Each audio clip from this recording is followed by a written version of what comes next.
Hi everyone, I'm Ness Hughes. I'm the assistant pastor at St Andrew's Roseville, and I'm going to be leading us in 5 days of daily devotions from the book of Ecclesiastes. This is actually my favourite book of the Bible, so I'm very pleased to be leading you through this book. It's part of the wisdom literature of the Old Testament, and that was really concerned with examining life and faith and really looking for guiding principles for living day to day as the people of God. Now, the book of Proverbs is also probably most famously known for wisdom literature, and it really was more based on the observable patterns that were able to draw upon principles of wisdom for good living. So it was very practical in its advice, and I'll just read you a couple, for example. Proverbs 22:8 says, "Whoever sows injustice reaps calamity, and the rod they wield in fury will be broken."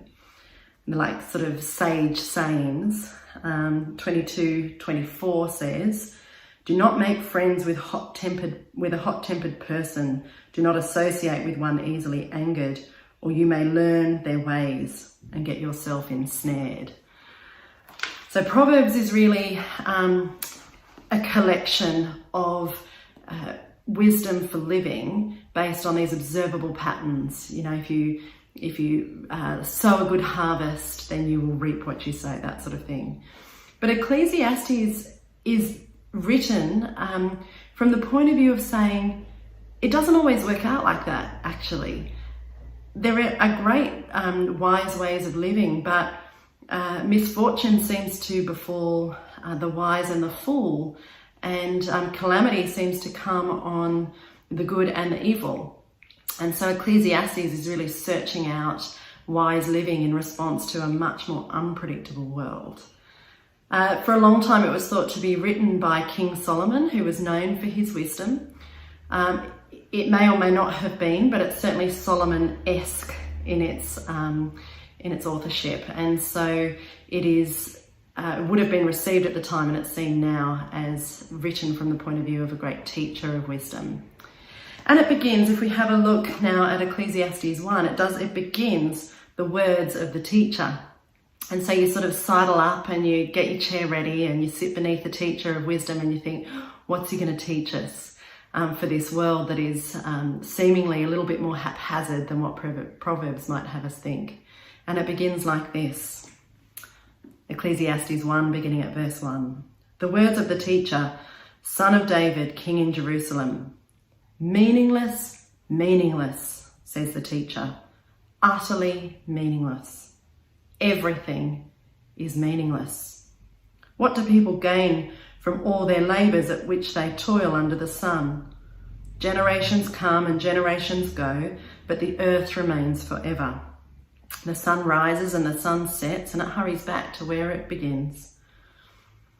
The wind blows to the south and turns to the north, round and round it goes, ever returning on its course." And so that beginning goes on, looking at the rhythms really of daily life, but that work within it seems to be meaningless. So the virtue of good work seems to be producing nothing predictably good.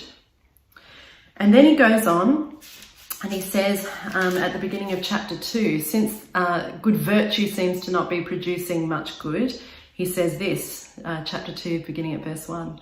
"I said to myself, come now, I will test you with pleasure to find out what is good." Verse 4, "I undertook great projects. I built houses for myself and planted vineyards. I made gardens and parks and planted all kinds of fruit trees in them. I made reservoirs to water groves of flourishing trees. I bought male and female slaves and had other slaves who were born in my house. I also owned more herds and flocks than anyone in Jerusalem before me.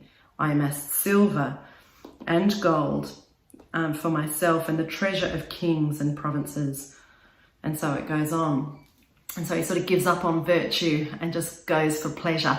But that too, he says, is meaningless. It says everything was meaningless, a chasing after the wind. And then he also considers wisdom, but that too just leads to another renewed sense of meaninglessness. And in fact, if you read the whole book and you get to chapter 12, just before it concludes, verse 8 says, "Meaningless, meaningless, says the teacher. Everything is meaningless." And I know it's not a very optimistic beginning to a book. You may be wondering why it's my favourite. And I'm going to get to that actually tomorrow. But there have been times in my life where I feel a little bit on a treadmill going nowhere. Or that you sort of reach the peaks only to feel that they're still empty of meaning. You know, that sort of sense when I had little kids and I wasn't getting any sleep, and I thought, when I get a full night's sleep, everything will be clearer and make more sense and be great. And then I'd get full sleep and I'd enter into the tantrum phase and life would be just as hard. And then we've also had the experience of sort of getting on top of career and life and establishing more of a, settled place in life, and financially feeling more secure.